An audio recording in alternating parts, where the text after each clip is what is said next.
मध्य प्रदेश में आने वाले दिनों में विधानसभा चुनाव होना है, जहां दोनों ही पार्टियां अलग अलग तरह से चुनावी मैदान में जाने के लिए पूरी तरह तैयार हो रही हैं और अलग अलग तरह से रणनीति बना रही हैं।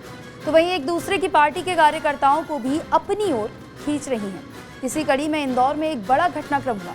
यहाँ पर सिंधिया समर्थक एक कार्यकर्ता वापस से कांग्रेस में शामिल हो गए। तो वहीं एक बीजेपी नेता भी, जो काफी सालों से ग्रामीण क्षेत्र में बीजेपी की राजनीति कर रहे थे, उन्होंने भी बीजेपी की प्राथमिक सदस्यता से इस्तीफा दे दिया है। 2018 के विधानसभा चुनाव में कांग्रेस ने जीत दर्ज कर मध्य प्रदेश में अपनी सरकार बनाई थी, लेकिन कांग्रेस के गद्दावर नेता कहलाए जाने वाले ज्योतिरादित्य सिंधिया ने 1.5 साल में ही कांग्रेस का साथ छोड़कर बीजेपी का हाथ पकड़ लिया था, जिसके चलते सिंधिया के पूरे प्रदेश में कई समर्थकों ने कांग्रेस से इस्तीफा देकर भाजपा का दामन थाम लिया था। लेकिन अब वापस से मध्य प्रदेश में विधानसभा चुनाव होना है और उसके बाद एक एक कर कई भाजपा और कांग्रेस के कार्यकर्ता पार्टी की अदला बदली करने में जुटे हुए हैं। इसी कड़ी में इंदौर में कट्टर ज्योतिरादित्य सिंधिया के समर्थक कहलाए जाने वाले प्रमोद टंडन ने भी बीजेपी से इस्तीफा देकर कांग्रेस का दामन थाम लिया है।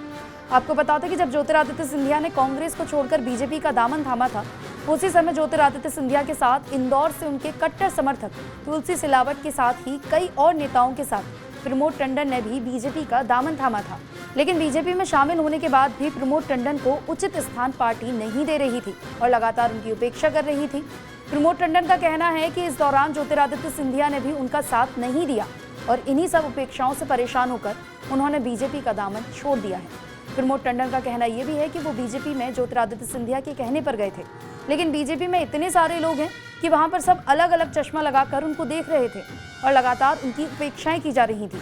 बीजेपी पार्टी उनको एक भी काम नहीं दे रही थी और लगातार पार्टी में उनको घुटन हो रही थी, जिसके चलते आखिरकार उन्होंने बीजेपी का दामन छोड़कर कांग्रेस में वापसी कर ली। तो वहीं जब प्रमोद टंडन से पूछा गया कि कमलनाथ ने पहले ही कहा था कि ज्योतिरादित्य सिंधिया के साथ गए किसी भी नेता को वो कांग्रेस में नहीं लेंगे, तो इसको लेकर प्रमोद टंडन का साफ कहना था कि ज्योतिरादित्य सिंधिया के साथ जो लोग कांग्रेस के साथ गद्दारी करके गए थे, उन लोगों को नहीं लेने की बात कही थी। हम तो कार्यकर्ता लोग हैं और कमलनाथ जी से भी इस पूरे घटनाक्रम पर बात हुई थी। उन्हीं के कहने पर हमने बीजेपी से इस्तीफा दिया है और कांग्रेस में शामिल हुए हैं। अब कांग्रेस के लिए शहर में काम करूंगा और कमलनाथ जी के नेतृत्व में प्रदेश में सरकार हम लोग बनाएंगे। सिंधिया जी के साथ साथ और वो एक निर्णय हुआ, लेकिन वक्त, काल और परिस्थिति मनुष्य को सिखाती है। मैंने ऐसा महसूस किया कि भारतीय जनता पार्टी अत्याधिक अहंकार, घमंड और मनमाने तरीके से लोकतंत्र को खत्म करने का, विपक्ष को दबाने का काम कर रही है और मैं थोड़ा मन से विद्रोही हूँ। एक प्रदेश के अध्यक्ष कमलनाथ जी और शहर के दोनों, तो ये बेचारा प्रमोद टंडन सुबह का भूला शाम को घर आ गया। आपको बता दें कि कांग्रेस नेता प्रमोद टंडन ने बीजेपी पर तमाम तरह के आरोप लगाकर इस्तीफा दे दिया, लेकिन प्रमोद टंडन कैंसर जैसी गंभीर बीमारी से पीड़ित थे और पिछले दिनों ही वापस ठीक होकर मैदान में उतरे हैं। उन्होंने उतरते ही सबसे पहले बीजेपी से इस्तीफा दिया।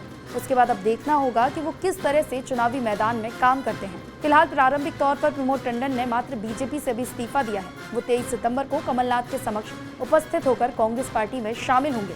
वहीं भाजपा के ही वरिष्ठ नेता और ग्रामीण राजनीति करने वाले दिनेश मल्हार ने भी बीजेपी से इस्तीफा दे दिया है। फिलहाल इस दौरान उन्होंने अभी तक मीडिया के सामने कोई भी बात नहीं रखी है, लेकिन भारतीय जनता पार्टी को इंदौर से एक के बाद एक 2 झटके लगे हैं।